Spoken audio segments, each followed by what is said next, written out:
Hello, dear RBI Grade B aspirants, and welcome to EduTab. So, guys, we've started this series to cover all the chapters for your preparation for RBI Grade B Phase 1 exam for English language in the year 2026. The purpose of this series is to basically provide you free content for your preparation if you're preparing on your own, and this is to help you in your journey ahead to see what topics are important, how to cover, what are the important concepts of those chapters, and then what should be understood in every chapter. So guys, this will help you in your preparation and in your journey ahead, and this will definitely guide you in the right direction. But if you want to prepare on your own speed, and if you need all the practice material and all the support system that everyone needs for their preparation, now you can enroll in our courses and you can join us and streamline your preparation. The link for our courses is although given in the description of the video, but let me show you a very simple way of going about it. Now guys, you just need to visit your browser and type edutap.in. आप अपने browser पे जाइए और type करिए edutap.in and press enter, and you will land on our home page. Now this is our home page. Now you'll see all the courses that we offer available to you.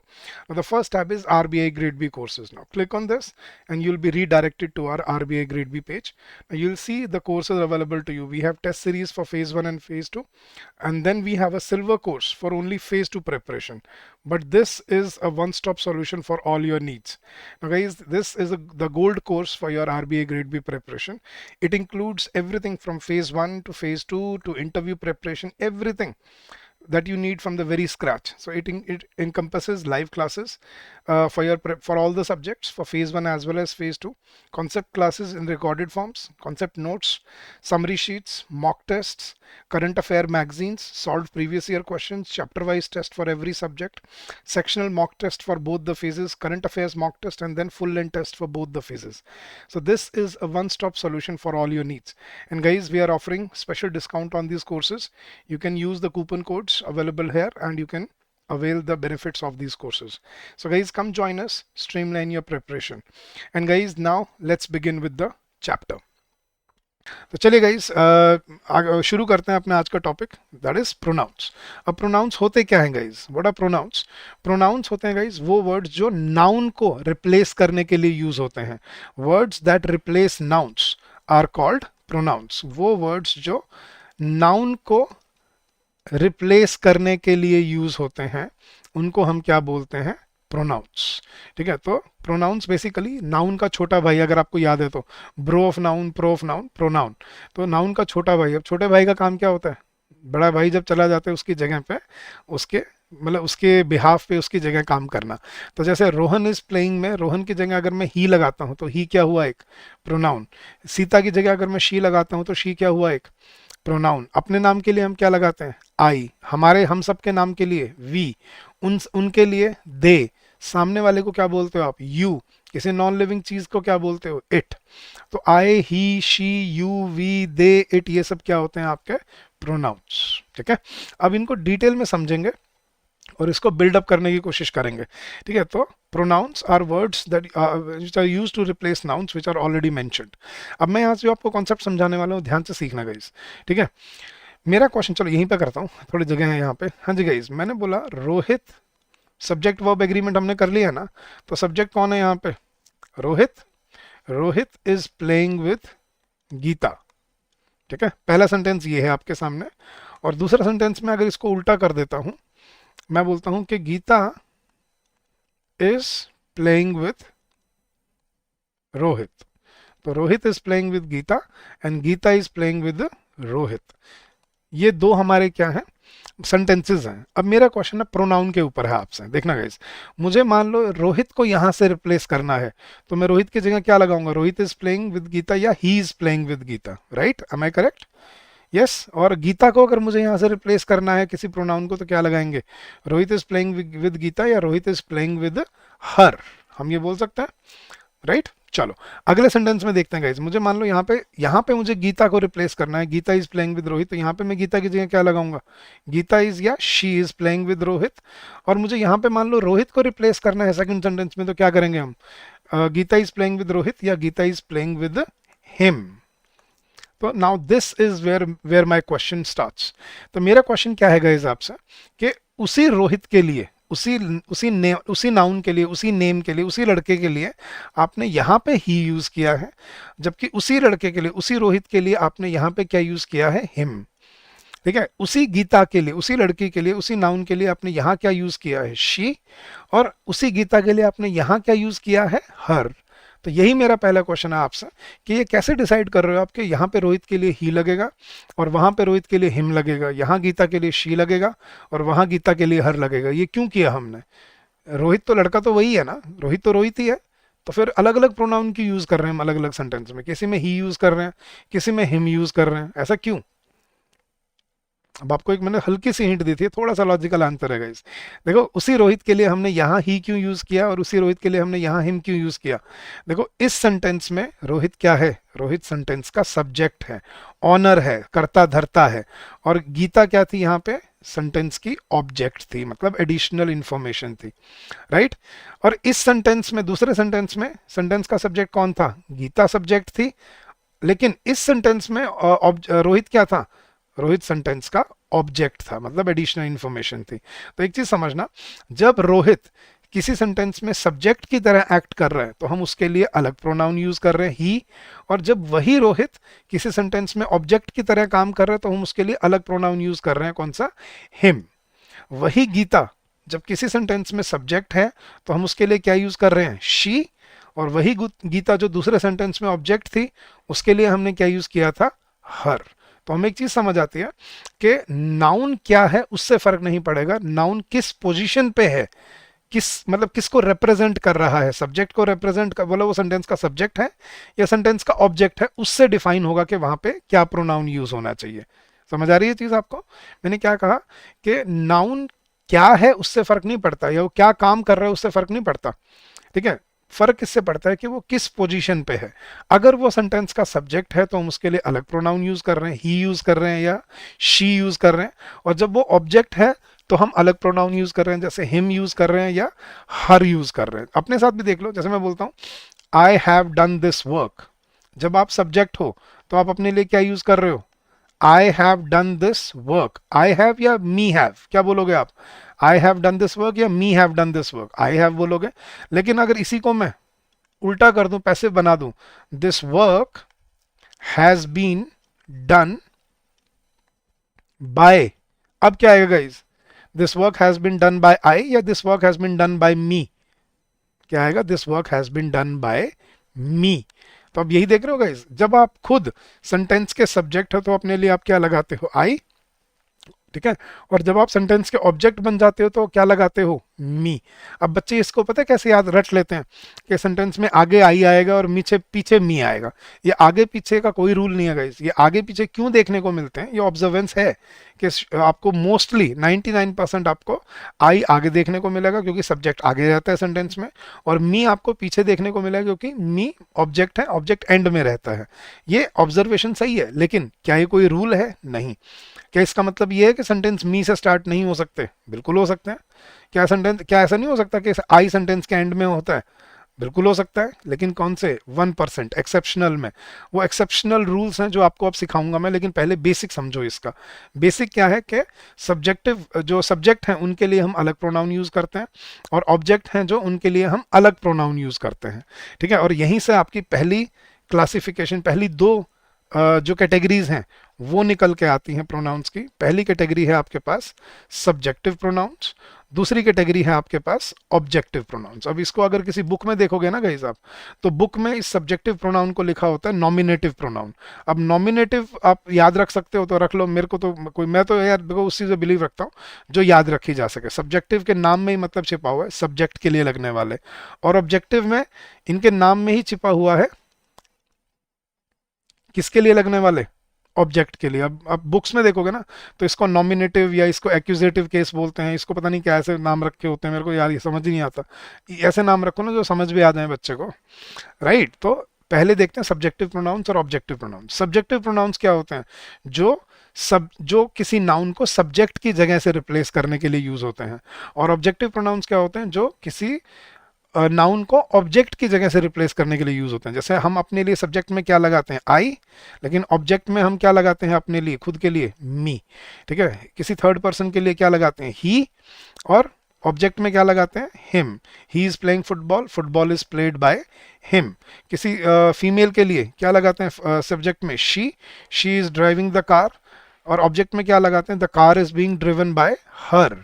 ठीक है, हम अपने लिए क्या लगाते हैं, we are playing football, और object में the football is played by us.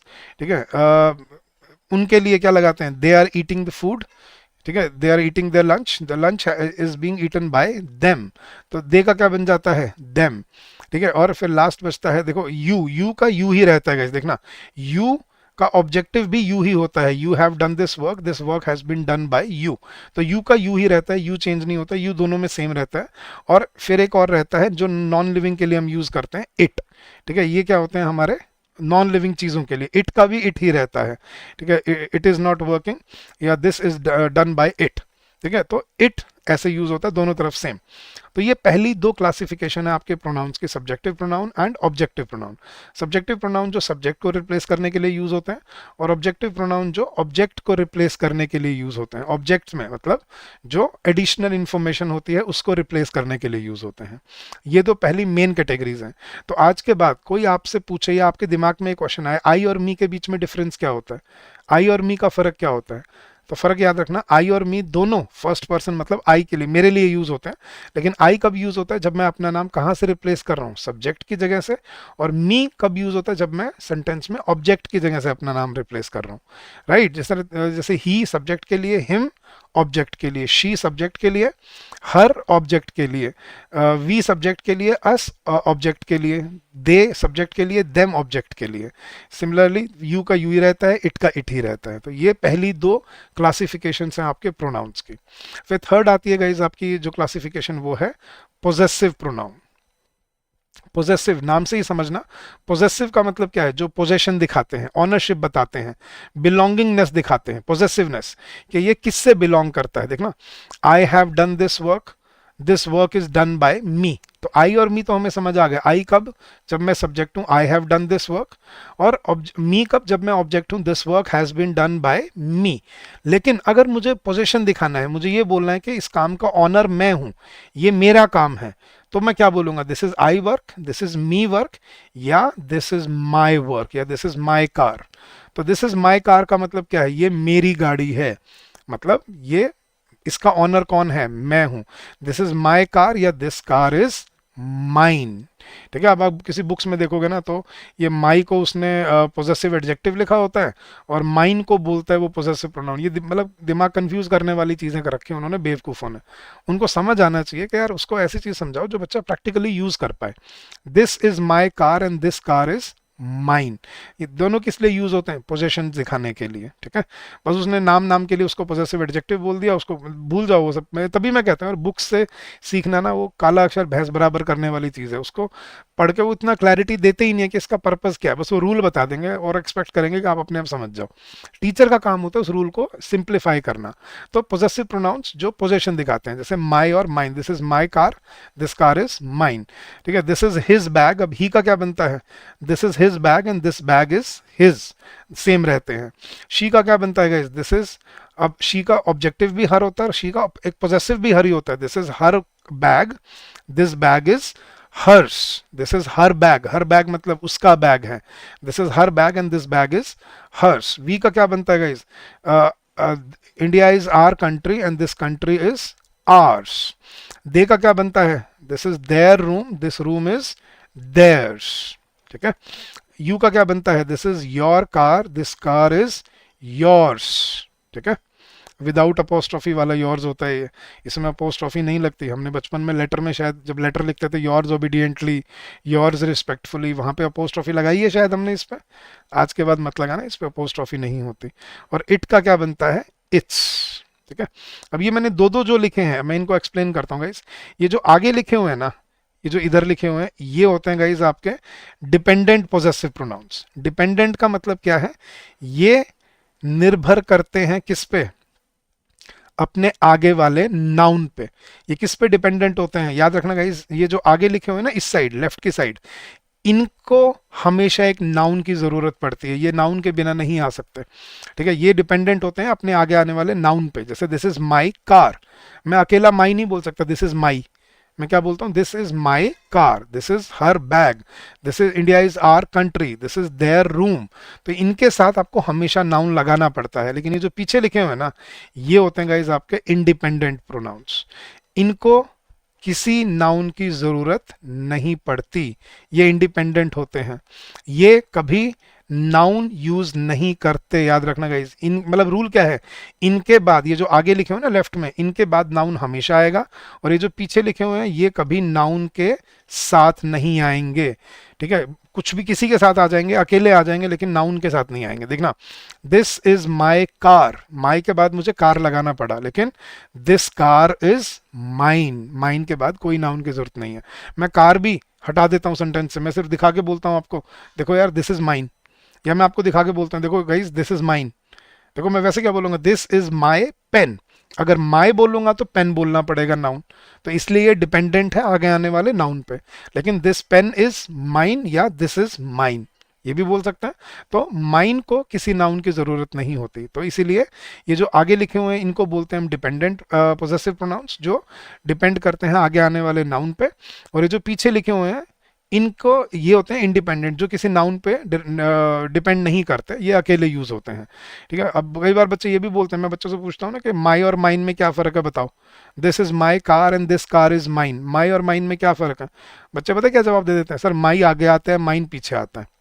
ये कैसे लॉजिक हुआ, आगे आता है पीछे आता है, थोड़ा लॉजिक कॉन्सेप्ट लगाओ यार, ठीक है। माइन आगे भी आ सकता है, देखना guys, mine is the only country which has unity in diversity. क्या बोलोगे अब, माई या mine, my is the only country या mine is the only country. हाँ माइन ठीक लग रहा है ना अब।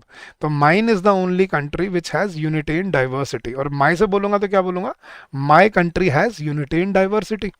तो ये आगे पीछे का कोई रूल नहीं है, इसमें रूल है नाउन का, कि अगर आगे नाउन आ रहा है तो डिपेंडेंट पोजेसिव प्रोनाउन लगेंगे, और अगर आगे नाउन नहीं आ रहा है तो कौन से लगेंगे, इंडिपेंडेंट वाले। तो ये होते हैं आपके पोजेसिव प्रोनाउंस। और फिर एक और कैटेगरी आती है जो आपको सीखने वाली है, वो है रिफ्लेक्सिव प्रोनाउंस। अब ये वैसे रूल्स से आपको अच्छे से समझ आएगी वैसे तो, जो मैं अभी रूल करवाऊंगा आपको, लेकिन इसका लॉजिक समझना। रिफ्लेक्सिव कौन से होते हैं, रिफ्लेक्स का मतलब क्या होता है, जो सेंटेंस की सारी की सारा जो एम्फोसिस है, जो सारा का सारा सेंटेंस का जो मतलब है, जो जोर है, जो एम्फोसिस है सेंटेंस का, वो वापस किस पे भेज देते हैं, सब्जेक्ट पे। देखना, I have done this work, क्या मतलब है सेंटेंस का guys, I have done this work, मैंने ये काम किया है। और फिर मैं बोलता हूं I have done this work my self. My self का मतलब क्या हुआ, मैंने खुद किया है, ये तो हिंदी होगी इसकी, लेकिन माई सेल्फ का पर्पस क्या था, सेंटेंस का सारा एम्फोसिस किस पे भेज देना, मेरे खुद करने पे। आई हैव डन दिस वर्क, मैंने ये काम किया है, and I have done this work my self, क्या कहना चाह रहा हूँ माई सेल्फ से, मैंने खुद किया है। तो सारा सेंटेंस का सारा जोर किस पे चला गया, सारा एम्फोसिस किस पे चला गया, मेरे खुद करने पे। तो व्हेन यू हैव टू ले emphasis on the subject, subject के खुद की बात करनी है आपने, जब आपने ये बोलना है कि इसने खुद किया है, ये अपने आप किया है या खुद से किया है, तब हम लगाते हैं रिफ्लेक्सिव प्रोनाउन। तो I can do it my self, मैं खुद कर सकता हूँ। तो ये होते हैं रिफ्लेक्सिव प्रोनाउन। देखा, आई का क्या होता है माई सेल्फ, ही का क्या होता है हिमसेल्फ, ठीक है। he has done it himself, या he can go by himself, वो खुद जा सकता है। she का क्या होता है गाइस, herself, ठीक है। she performed या she completed the project herself, उसने खुद कंप्लीट किया है, ठीक है। we का क्या होता है गाइस, our selves, सेल्फ नहीं सेल्व्स, क्योंकि प्लूरल है तो f की जगह ves आ जाता है। they का क्या होता है guys, them selves, they have done it themselves, ठीक है। यू का क्या होता है गाइस, यू के दो बनते हैं, अगर आप सिंगुलर से बात करते हो तो योर सेल्फ, एक इंसान से बात कर रहे हो तो you can do it your self, और अगर एक से ज्यादा से बात कर रहे हो तो क्या होगा, you can do it your selves. तो यू का योर सेल्फ भी होता है, योर सेल्व्स भी होता है, डिपेंडिंग आप कितनों को रेफर कर रहे हो। और इट का क्या बनता है गाइस, इट सेल्फ। तो ये होते हैं गाइस आपके रिफ्लेक्सिव प्रोनाउंस, ठीक है। तो ये मतलब मेजर वो चार कैटेगरीज हैं जो आपको पता होनी चाहिए प्रोनाउंस के लिए। कैसे कैसे होते हैं प्रोनाउन, सब्जेक्टिव प्रोनाउन जो सब्जेक्ट को रिप्लेस करने के लिए यूज होते हैं, ऑब्जेक्टिव प्रोनाउन जो ऑब्जेक्ट को रिप्लेस करने के लिए यूज होते हैं, पोजेसिव प्रोनाउन जो ऑनरशिप बताते हैं, उसमें दो तरह के होते हैं, इंडिपेंडेंट एंड डिपेंडेंट। इंडिपेंडेंट के बाद नाउन मिलेगा हमेशा, डिपेंडेंट के बाद कोई नाउन की जरूरत नहीं होती। और फिर है रिफ्लेक्सिव प्रोनाउन, जो सेंटेंस का सारा एम्फोसिस किस पे वापस भेज देते हैं, रिफ्लेक्स कर देते हैं, किस पे, सब्जेक्ट पे। तो जब सब्जेक्ट ने खुद के ऊपर बात करनी होती है ना, सेल्फ के ऊपर, तब हम रिफ्लेक्सिव प्रोनाउंस यूज करते हैं। तो ये मेजर कैटेगरीज हैं जो आपको सीखनी है प्रोनाउंस की, मतलब समझ होनी चाहिए। अब इसके बेसिस पे मैं आपको कॉन्सेप्ट कराऊंगा, जो 1% जो मैं आपको बता रहा था ना, जहां पे गलतियां करवाएगा वो आपसे, वो अब कराता हूं आपको। बट पहले यहां तक क्लियर होगा? Please answer me in the chat box guys, please फटाफट से येस या नो में मुझे बता दो कि आपको समझ आ रहा है या नहीं आ रहा है।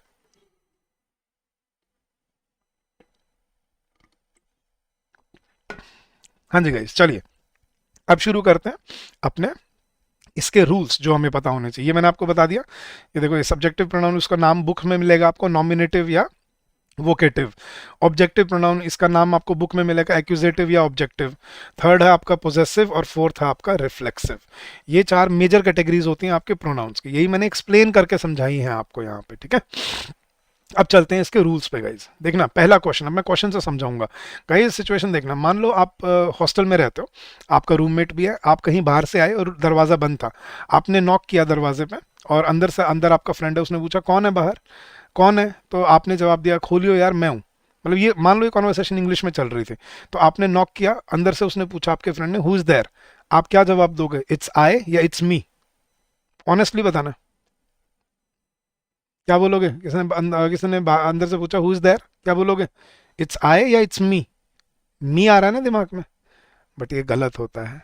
याद रखना गाइस, कभी सेंटेंस छोड़ो, कभी भी आपको हेल्पिंग वर्ब पता ना हमें, इज, एम, आर, वॉज, वर, इसके बिल्कुल साइड में अगर कभी, बिल्कुल इसके नेक्स्ट अगर आपको कभी प्रोनाउन लगाना पड़े, ठीक है, तो याद रखना ये जो प्रोनाउन होगा ना, हेल्पिंग वर्ब के बाद अगर कोई प्रोनाउन आएगा, तो याद रखना वो प्रोनाउन सब्जेक्टिव रखा जाता है।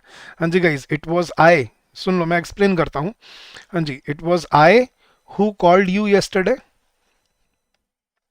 या it was me who called you yesterday। अरे ये मैंने, सॉरी गाइज,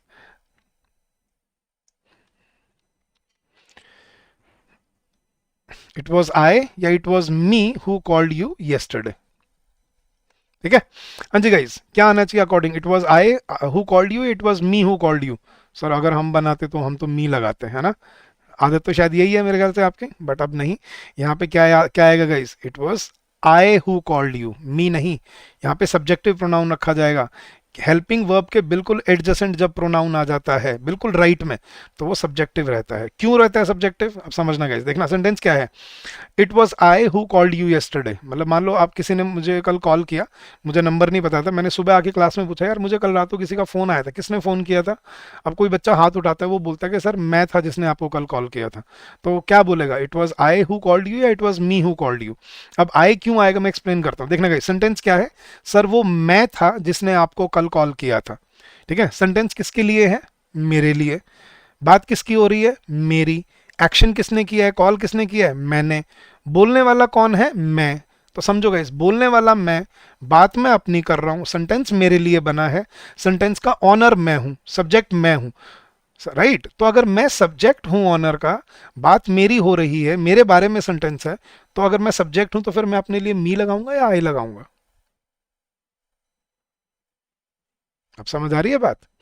तो ये हम गलत बोलते आए हैं आज तक, it was me, it was her, ये गलत होता है, इट वॉज शी या इट वॉज आई। सर फिर हमने गलती क्यों की आज तक, ये भी सवाल उठता है गाइस। ये जो रूल है ना, ये अमेरिकन इंग्लिश में अलग है। अमेरिकन इंग्लिश में आप यहाँ पे जब बोलोगे तो आप क्या बोलोगे, इट वॉज मी, क्योंकि उनकी ग्रामर के रूल्स अलग हैं। और ज़्यादातर जो आप इंग्लिश मूवीज देखते हो या कुछ देखते हो, सीरीज देखते हो, उसमें आपको यही सुनने को, या मैम भी यही बोलती दिखती है स्कूल में, it was her. It was her नहीं, इट वॉज शी, ठीक है, कि वो थी जिसने ये काम किया था, ठीक है। It was she who help me in my crisis, कि मेरी मुश्किल के वक्त में उसने मेरी मदद की थी, तो मैं बात उसकी कर रही हूँ, सब्जेक्ट वो है, तो उसके लिए क्या लगना चाहिए, she. It was she who help me in my crisis. Helped me, देख लो मैं ऑब्जेक्ट हूँ, it was she who helped me in my crisis, कि मैं उसकी बात कर रहा हूँ कि वो है, ये है वो लड़की जिसने मेरी मुश्किल के वक्त में मेरी मदद की थी, तो मैं उस लड़की के लिए सेंटेंस बनाया, तो वो सब्जेक्ट है। तो आप उसके लिए इट वॉज हर क्यों बोल रहे हो फिर?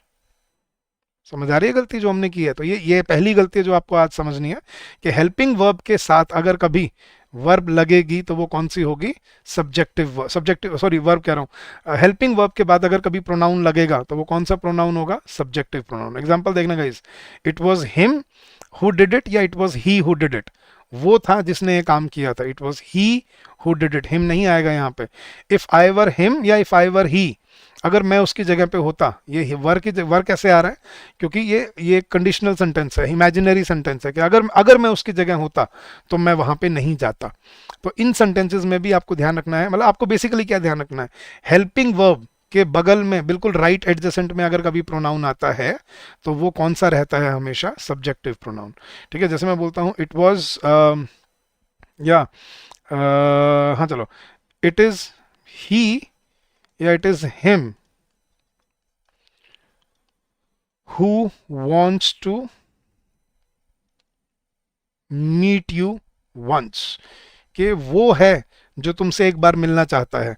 इट इज ही या इट इज हिम, मन में तो हिम आ रहा है क्योंकि आदत वही बनी हुई है ना, लेकिन क्या आएगा आज के बाद?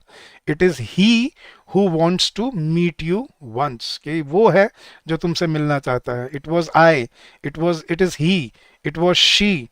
ठीक है, तो इनके साथ जो प्रोनाउन लगते हैं तो वो कौन से लगते हैं? Subjective pronoun. पहली चीज, मतलब पहला कॉन्सेप्ट आपके लिए जो एक्सेप्शनल, जो आपको सीखना है, जो नई चीजें हैं, जो वो आपको जो आज तक नहीं पता, वो करवा रहा हूं मैं आपको यहाँ पे। ठीक है, सेकंड रूल गाइस, अब ध्यान से सुनना। अब आज के बाद ये दो वर्ड याद रखना गाइस, दैन और एज। दैन और एज कब यूज होते हैं गाइस?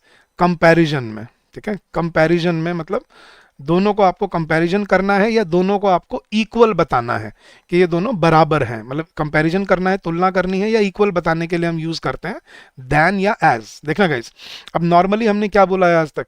ही इज, देखना, he is playing with I या मी, क्या आना चाहिए गाइस? शी इज या she was talking to, she was talking to I या मी, क्या आना चाहिए गाइस? हाँ जी, दे वर प्लेइंग या दे वर स्टडिंग विद आई या विद मी, क्या आना चाहिए गाइस? हाँ जी, he is taller than, he is taller than I या मी। अब देखना गाइस, आप यहाँ सब पे क्या करोगे आप? He is playing with me, she was talking to me, they were studying with me, और यहाँ पे भी आप शायद क्या करोगे? He is taller than me, right? लेकिन आज के बाद ध्यान रखना, ये तो तीनों ठीक हैं, लेकिन यहाँ पे आपको ध्यान रखना है कि यहाँ पे मी नहीं, यहाँ पे क्या आएगा? आई। क्यों? अब देखना गाइस, नॉर्मली तो हम ऑब्जेक्ट की जगह पे मी लगाते हैं, लेकिन यहाँ पे मैं ऑब्जेक्ट नहीं हूं। क्यों? देखना guys, he is taller then, ये कंपैरेटिव सेंटेंस है जिसमें कंपैरिजन दिखा रहा है कि वो हाइट में मुझसे लंबा है। तो जब हमारी कंपैरिजन हुआ होगा, मतलब हाइट में लंबा कब बताया? कंपैरिजन करके ही बताया ना कि वो तुमसे लंबा है, राइट? तो जब हमारा कंपैरिजन हुआ तो क्या सिर्फ उसका कंपैरिजन मेरे साथ हुआ है या मेरा कंपैरिजन भी उसके साथ हुआ है? दोनों का आपस में हुआ है। तो जब दोनों का आपस में कंपैरिजन हुआ है, दोनों ने बराबर काम किया है सेंटेंस में, तो आपने उसको सब्जेक्ट और मेरे को ऑब्जेक्ट क्यों बनाया भाई? आपने मेरे लिए मी क्यों लगा दिया? तो अब समझना, ये डिफरेंस होता है जो आपको कंपैरेटिव सेंटेंसेस में याद रखना है। कंपैरेटिव सेंटेंसेस में दोनों को सब्जेक्ट ट्रीट किया जाता है, दोनों सब्जेक्ट होते नहीं है, ट्रीट किया जाता है सब्जेक्ट की तरह, और इसलिए दोनों के लिए हमें क्या लगाने पड़ते हैं? सब्जेक्टिव प्रोनाउन लगाने पड़ते हैं। तो he is taller than I, she is taller than him नहीं, she is taller than he. तो इसलिए मैंने आपको क्या बोला, आज के बाद अगर आपको ये दो वर्ड दिख जाए, कौन से? देन या एज। जैसे हम ये भी बोल सकते हैं, he is as tall as, या चलो ये शी से करते हैं, she is as tall as he या हिम। यस गाइस, क्या आना चाहिए? She is as tall as. अब बचपन की आदत तो क्या है? हिम, लेकिन अब ये बदलनी पड़ेगी क्योंकि एज दिख रहा है आपको, she is as tall as, ये इक्वालिटी बता रहे हैं कि वो उतनी ही लंबी है जितना वो है। तो she is as tall as him नहीं, ही, क्योंकि देखो हम क्या बोल रहे हैं, वो उतनी ही लंबी है जितना वो है, और इसका मतलब ये भी तो वो उतना ही लंबा है जितनी वो है। तो जब दोनों बराबर हैं, दोनों ने बराबर पार्टिसिपेट किया है सेंटेंस में, दोनों की बराबर बात हो रही है, बराबर इंपॉर्टेंस है, तो फिर हमें दोनों को सब्जेक्ट ट्रीट करना पड़ता है। ये ब्रिटिश इंग्लिश का रूल है। अमेरिकन इंग्लिश में आपको मी देखने को मिलेगा यहाँ पे, he is better than me, ये अमेरिकन इंग्लिश का रूल है और यही आपने सुना है बचपन से। लेकिन अब याद रखना है, हम ब्रिटिश इंग्लिश फॉलो करते हैं और उसमें ये रूल फॉलो होता है कि अगर कभी सेंटेंस में आपको दो प्रोनाउन दिखें जिनके बीच में इक्वालिटी या कंपैरिजन दिखाया जा रहा है, मतलब दैन है या एज है, तो ये दो वर्ड याद रख लेना, दैन या एज।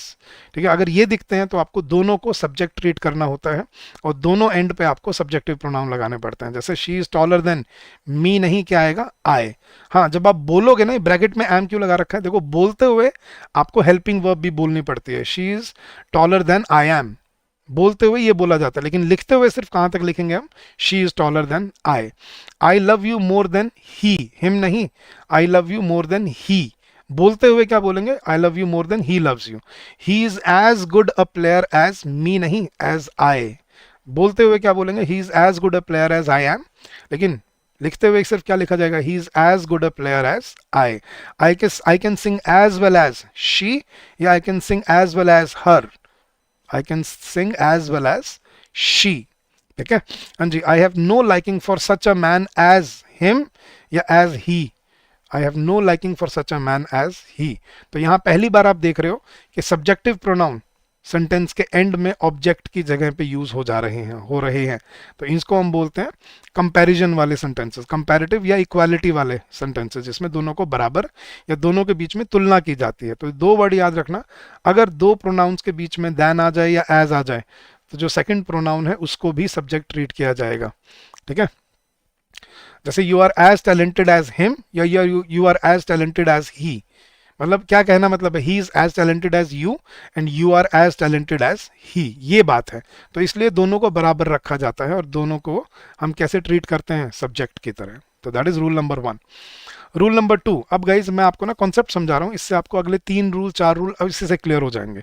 अब देखो, नॉर्मली मैंने आपको एक सीक्वेंस क्या बताया था गाइज, सबसे पहले सेंटेंस में क्या आता है, सब्जेक्ट आती है, फिर आपकी हेल्पिंग वर्ब आती है, फिर आपकी एक्शन वर्ब आती है और फिर आपका ऑब्जेक्ट आता है, जिसको हम बोलते हैं एडिशनल इंफॉर्मेशन। राइट, ये चीज हमने क्या देखी थी, सब्जेक्ट आगे रहता है, फिर आपकी वर्ब आती है, फिर ऑब्जेक्ट आता है। लेकिन अब एक नया सीक्वेंस बताता हूँ गाइस आपको, वो ये ना, ये ऑथर के पास, मतलब जो सेंटेंस बना रहा है उसके पास ये लिबर्टी होती है कि वो सेंटेंस का जो ऑब्जेक्ट है ना, वो इसको पीछे से ब्रेक करके और वो आगे लाके खड़ा कर सकता है, इसको वो आगे ला सकता है और यहाँ पे ऑब्जेक्ट लगा सकता है, मतलब ऑब्जेक्ट से सेंटेंस की स्टार्टिंग कर सकता है वो, और इसके बाद कॉमा डाल के और फिर वो एक्चुअल सेंटेंस शुरू कर सकता है। मैं एग्जांपल देखता हूँ, देखना, ही is an honest man, he is an honest man according to me। देखो, सब्जेक्ट क्या था यहाँ पे, ही, इज क्या था यहाँ पे, आपकी वर्ब, और ही इज एन ऑनेस्ट मैन। ठीक है, ही, अच्छा, ही इज ऑनेस्ट, चलो ऐसे कर लेते हैं, he is honest according to me. ठीक है, he is honest according to me, तो मैंने ही को क्या बोला कि वो ऑनेस्ट है, किसके अकॉर्डिंग, मेरे अकॉर्डिंग। तो ये था सब्जेक्ट, ये थी उसकी वर्ब, उसका एडजेक्टिव, और ये था आपका एडिशनल इंफॉर्मेशन। अब मेरा सवाल ये है, क्या मैं इस एडिशनल इंफॉर्मेशन को सेंटेंस के आगे नहीं ला सकता, क्या मैं ये सेंटेंस ऐसे नहीं बना सकता guys, according to me,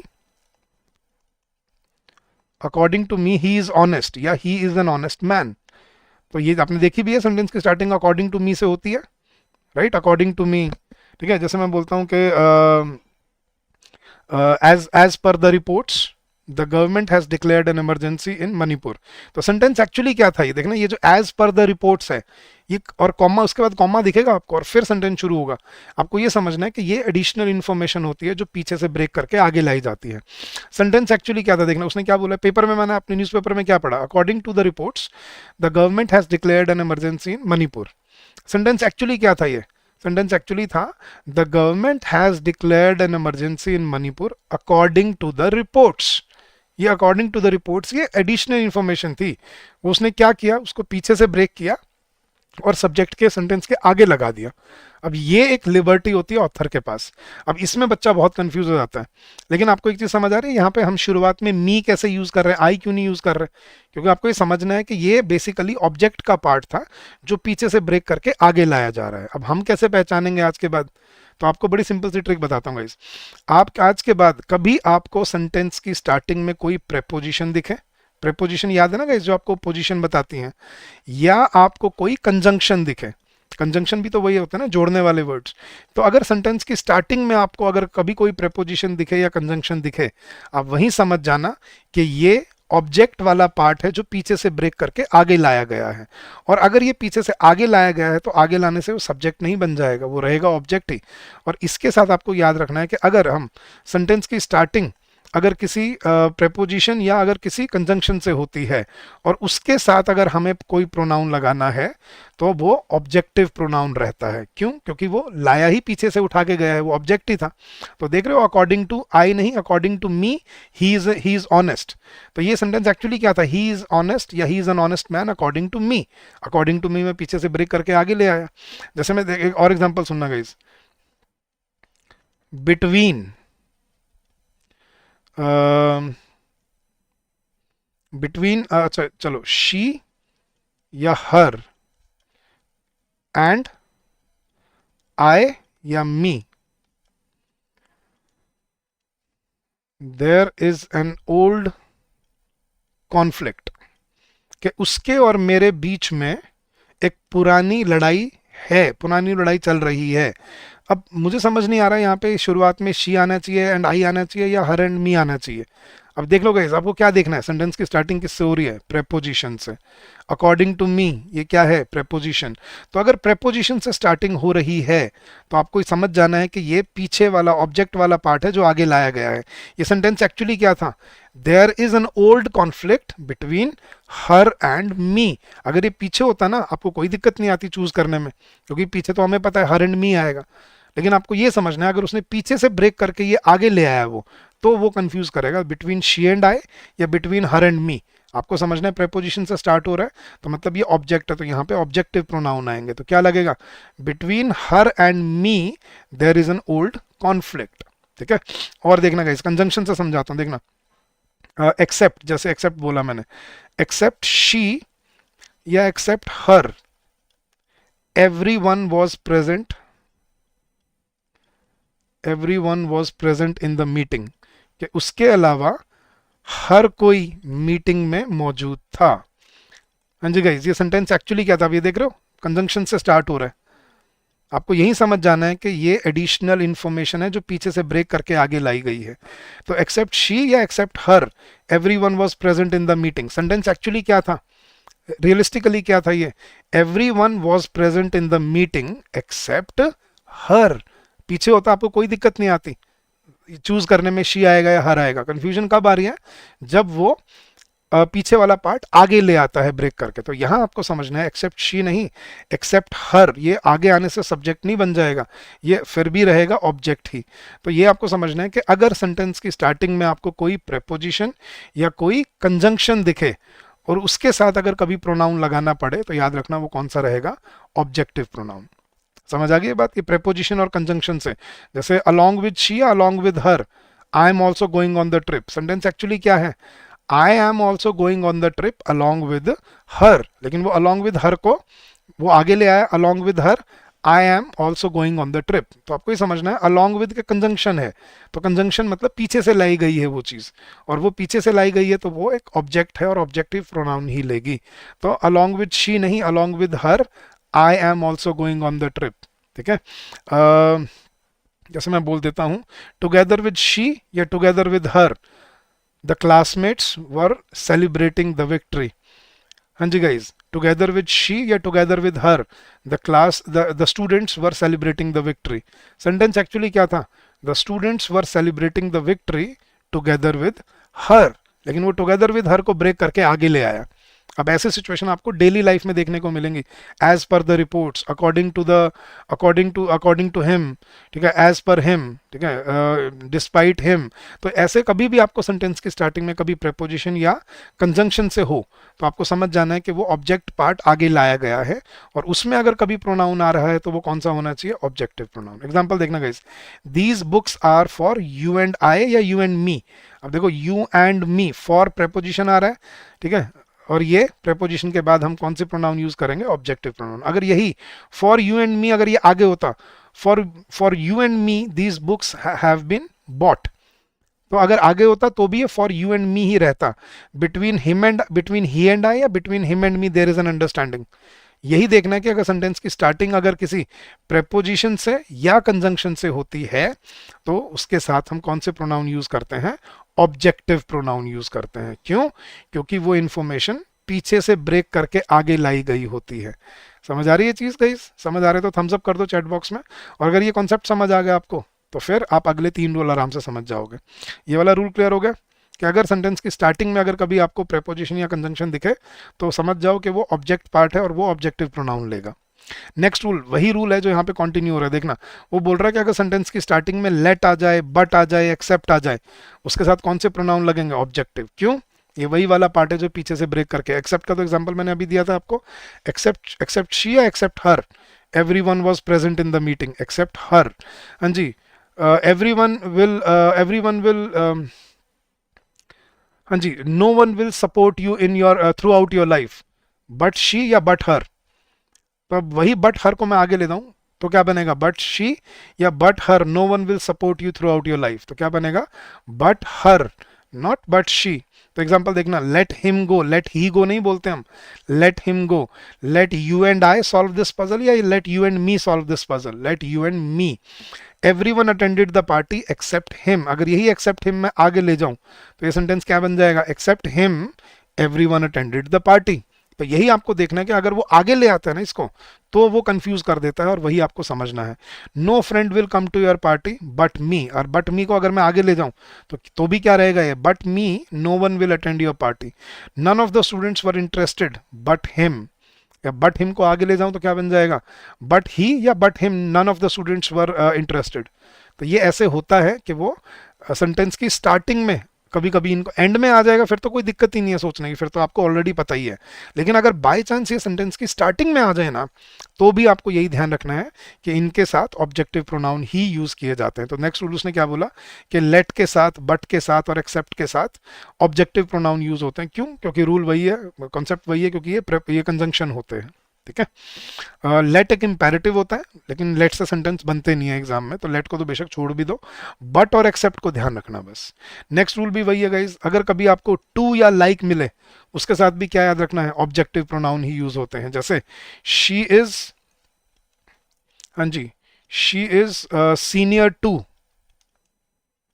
she is senior to I या senior to me, she is senior to me. ये टू क्या है गाइज, ये एक प्रेपोजिशन ही तो है। लाइक क्या है गाइज, लाइक एक प्रेपोजिशन ही तो है। ठीक है, तो लाइक टू ये वही वाला रूल है, अब आपको समझा रहे हैं। We want good people like he या like him, we want good people like him. ठीक है, I prefer you to he या टू हिम, कि मैं उससे ज्यादा तुम्हें प्रेफर करता हूं। तो आई प्रेफर यू टू ही या टू हिम, टू आ रहा है इसके बाद ऑब्जेक्टिव प्रोनाउन लगेगा। ठीक है, जैसे मैं बोलता हूँ लाइक शी, अगर मान लो लाइक वाला पार्ट वो आगे ले गया, लाइक शी या like her, everyone wants to be famous, कि उसकी तरह हर कोई फेमस होना चाहता है। लेकिन ये सेंटेंस एक्चुअली क्या था, everyone wants to be famous like her, ये पीछे से ब्रेक करके आगे लाया गया है। तो आगे लाने से वो सब्जेक्ट नहीं बन जाएगा, like her everyone wants to be famous, ये मत कर देना like she everyone wants to be famous। तो ये आपको समझना है, ये मैंने बोला ना 3 रूल आप इसी कॉन्सेप्ट से समझ जाओगे कि कभी भी कोई भी प्रेपोजिशन या कंजंक्शन के बाद अगर कभी प्रोनाउन लगता है तो वो ऑब्जेक्टिव लगता है, ठीक है। सेंटेंस के एंड में लगता है तो हमें प्रॉब्लम नहीं आती समझने में, लेकिन स्टार्टिंग में अगर लग जाता है तो थोड़ी मुश्किल आती है, कभी कंफ्यूजन हो जाती है। वो मैंने आपको समझा दिया कि वो कैसे ध्यान रखना है। तो कभी भी सेंटेंस में आपको प्रेपोजिशन या कंजंक्शन के बाद अगर प्रोनाउन लगाना है तो वो कौन सा रहेगा, ऑब्जेक्टिव प्रोनाउन। नेक्स्ट रूल देखना गाइस, ये देखो जो मैं रिफ्लेक्सिव प्रोनाउंस की बता रहा था, जब सब्जेक्ट और मतलब जब वही इंसान सब्जेक्ट है और वही इंसान सेंटेंस में ऑब्जेक्ट भी है, मतलब आप काम कर रहे हो लेकिन काम खुद पे ही कर रहे हो, या बात कर रहे हो लेकिन खुद की कर रहे हो, ठीक है, तब हम यूज करते हैं रिफ्लेक्सिव प्रोनाउन। जैसे I cut me shaving this morning, या I cut myself shaving this morning, कि सुबह शेव करते हुए मैंने खुद को ही मतलब कट मार लिया, ठीक है। आई हर्ट, जैसे मान लो आप कल पट्टी बांध के आए, ठीक है, तो आप क्या बोलोगे, जैसे मान लो अपने पट्टी बांध के आए, मैंने आपसे पूछा कि यार क्या हो गया, ये चोट कैसे लग गई, तो आप क्या बोलोगे, sir I hurt me while playing yesterday, या I hurt myself while playing yesterday, कि सर कल खेलते हुए मैंने मतलब चोट खा ली, मतलब खुद को ही चोट लग गई मुझे, तो आई हर्ट मी या I hurt myself while playing yesterday, या वाइल प्लेइंग क्रिकेट, तो आई हर्ट माई सेल्फ। तो जब सब्जेक्ट खुद पे काम करता है, जब सब्जेक्ट खुद पे ही एक्शन कर रहा होता है, तब हम यूज करते हैं रिफ्लेक्सिव प्रोनाउन माई सेल्फ, ठीक है। नेक्स्ट गाइज याद रखना गाइज, इसको हम बोलते हैं यूनिवर्सल वन। यूनिवर्सल वन का मतलब क्या होता है, जब हम बात एक के लिए बोल रहे हैं लेकिन वो एप्लीकेबल सभी पे होती है, इसको बोलते हैं यूनिवर्सल वन। यूनिवर्सल वन का मतलब जब बात एक के लिए बोली जा रही है लेकिन वो एप्लीकेबल कितनों पे है, सभी पे। जैसे one should respect one's parents, one must discharge one's duty, तो उसने क्या बोला है कि अगर सेंटेंस का सब्जेक्ट वन होगा ना, यूनिवर्सल वन होगा, तो उसका कॉरस्पॉन्डिंग प्रोनाउन भी हमें क्या रखना पड़ता है, वन ही रखना पड़ता है, ठीक है। इसके साथ ही या हिम या शी नहीं लगाते, तो इसका कॉरस्पॉन्डिंग प्रोनाउन भी क्या रहता है, वन ही रहता है, मतलब वंस ही रहता है। One should respect one's parents, one should serve one's country, one should love one's country, तो वन के साथ वन लगेगा। और इसी का दूसरी रूल का दूसरा पार्ट क्या है, अगर इन ये जो हमने सब्जेक्ट वर्ब एग्रीमेंट में हमने वर्ड किए थे, each, everyone, everybody, someone, somebody, no one, nobody, या कोई भी न्यूट्रल जेंडर वर्ड समझ लो गाइस, न्यूट्रल जेंडर वर्ड, ठीक है, कोई भी न्यूट्रल जेंडर का वर्ड आता है जिसमें ये क्लियर नहीं है कि वो मेल के लिए या फीमेल के लिए या लिविंग के लिए या नॉन लिविंग के लिए, तो उसका कॉरस्पॉन्डिंग प्रोनाउन उसके सब्जेक्ट के अकॉर्डिंग लगेगा। जैसे ही शुड, जैसे मैं बोलता हूँ he must respect his parents, she must listen to her mother, ठीक है, और a doctor must look after his patients, ठीक है, a lawyer must represent his clients. तो जब हम कोई न्यूट्रल जेंडर वाला वर्ड बोलते हैं तो उसके साथ भी हमें जो कॉरस्पॉन्डिंग प्रोनाउन यूज करना होता है ना, वो सिंगुलर यूज करना होता है। अब गलती क्या हो जाती है गाइस, जैसे मैं बोलता हूँ every one of the participants, अब एवरी वन है तो हमने सब्जेक्ट वर्ब एग्रीमेंट में किया था ये चीज, हैव आएगा या हैज आएगा, हैज, क्योंकि एवरी वन सिंगुलर होता है। तो every one of the participants has submitted his documents या देयर डॉक्यूमेंट्स। क्या आना चाहिए गाइस, जो आपकी फर्स्ट इंस्टिंक्ट है वो बताना मुझे चैट बॉक्स में, क्या लिखते अगर आप ये सेंटेंस बनाते। तो every one of the participants has submitted his documents या देयर डॉक्यूमेंट्स, देयर आ रहा है ना मन में, लेकिन अब ये याद रखना गाइस कि अगर सब्जेक्ट सिंगुलर है, ठीक है, अगर वर्ब सिंगुलर है, तो उसके साथ जो कॉरस्पॉन्डिंग प्रोनाउन आएगा वो भी क्या रहना चाहिए, सिंगुलर रहना चाहिए। जैसे मैं एग्जांपल देता हूं, द गवर्नमेंट मस्ट सपोर्ट, या द कंपनी बोल लो, द गवर्नमेंट बोलो, द कंपनी मस्ट या द गवर्नमेंट मस्ट सपोर्ट, हाँ जी गाइस, इट्स सिटीजन्स या देयर सिटीजन्स। अब गवर्नमेंट कोई लिविंग बीइंग नहीं है, या कंपनी होगी तो वो कोई लिविंग बीइंग नहीं होगी, सिटीजन्स बोल लो या एम्प्लॉइज बोल लो इस सेंस में। तो the company must support its employees या the government must support its citizens. तो आपको सब्जेक्ट देख के उसका कॉरस्पॉन्डिंग प्रोनाउन लगाना होता है, ना कि सिर्फ मतलब सिर्फ ये देख के सिंगुलर की बात हो रही है, प्लूरल की बात हो रही है। सब्जेक्ट देख के उसका कॉरस्पॉन्डिंग प्रोनाउन डिसाइड किया जाता है हमेशा। सिंगुलर है तो सिंगुलर रहेगा, प्लूरल है तो ही वो प्लूरल बनेगा। They have submitted their documents, they के साथ देयर बनेगा, लेकिन वी के साथ आर बनेगा, लेकिन ही के साथ हिज, शी के साथ हर, कोई नॉन लिविंग है तो इट, ठीक है, या इट्स, और कोई न्यूट्रल जेंडर है, every one, everybody, someone, somebody, इसके साथ जो कोरस्पॉन्डिंग प्रोनाउन है वो भी सिंगुलर रहता है, ठीक है। And last rule guys for this chapter, मतलब ये जितना हमने कवर किया, ईच अदर और वन अनदर, ये सुनने में बहुत आता होगा, सुना है सबने, लेकिन फर्क क्या होता है ईच अदर और वन अनदर? बहुत सिंपल है। ईच अदर सिर्फ दो एंटिटीज के लिए यूज होता है, जबकि वन अनदर दो से ज्यादा एंटिटीज के लिए यूज होता है, ठीक है। जैसे मैं बोलता हूँ इंडिया एंड पाकिस्तान, ठीक है, फाइट विद ईच अदर, लेकिन all the Asian countries support one another. तो each other is used for two entities and one another is used for more than two entities. जैसे Rahul and Renu love each other. All my, लेकिन अगर plural के दो से ज्यादा की बात हो रही है तो all my friends help one another. ये डिफरेंस होता है each other और one another का। So guys, I hope you've understood each and every component of this chapter, and I hope this will help you in your preparation and in your journey ahead. So do leave a comment in the comment section of the video, and do let us know your experience about these videos, and do share if we can improve them by any means. Guys, if you wish to join us now, if you've understood the quality that we provide, the content that we have in our courses, so if you wish to join us in our courses, there is a very simple way of going about it, and we are offering special discounts on our courses. Now guys, what you have to do is, although the link is given in the description of the video for our courses, but I'll show you a very simple way of going about it. You just have to visit your browser, any browser, Google or any browser that you have, and just type edutap.in, EDUPATAP, edutap.in, and just press enter and you'll land on our homepage.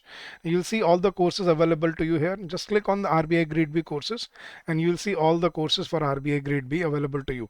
Now guys, we have a test series for phase 1 plus phase 2, as well as special test series for phase 2.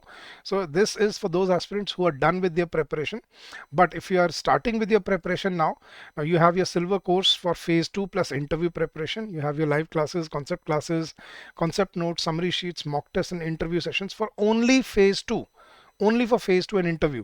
But guys, if you're starting out from the from the very beginning, this is what you need. Gold course. This includes everything for your phase 1 as well as phase 2 plus your interview.